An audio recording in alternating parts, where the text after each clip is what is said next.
Well, how in the world can a camel go through the eye of a needle? Some years ago, they had something called the Bass-O-Matic on a comedy strip on television. Remember the Bass-O-Matic? It was a blender, and they took a bass, a fish, you know, a fish bass, and they put it in the blender, and they cut that blender on, and they beat that bass all up to kind of be pureed. Then they would take it, and they would pour it out and said, would you like a cup of bass? I mean, and so thinking about that, I guess you could take a camel and put a camel in a big blender. Now, those who are part of the protection of camels, don't write, please. You could take a camel when he was old and dead and put him in a blender, and you could, I guess, beat him up in there a while and puree him and get him sort of liquid, and you could take all that camel now out and get it in a syringe and find a needle's eye and take that camel, and in time, I guess, you could have all that pureed camel drip through the eye of that needle, and that's the way a camel can go through the eye of a needle.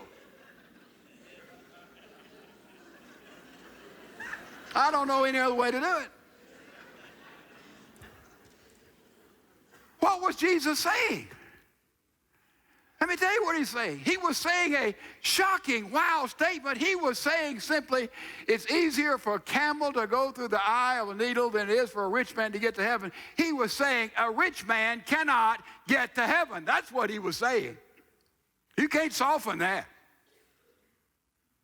He was saying a rich person cannot get into heaven. That's exactly what he was saying. And if all of us are rich, well, have a good day.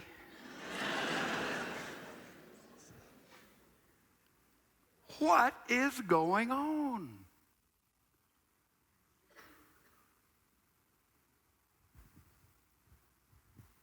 What is the Lord saying? Look at the rest of it.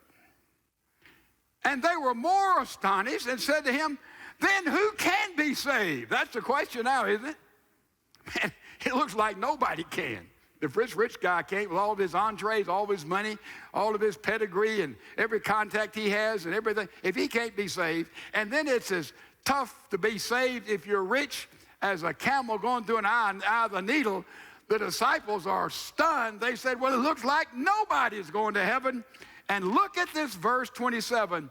With people it is impossible, but with God for all things are possible. Jesus said it takes a miracle for anybody to go to heaven. God has to do it.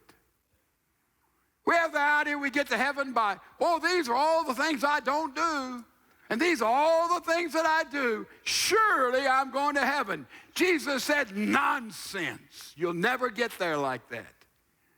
He said it takes a miracle for someone to go to heaven.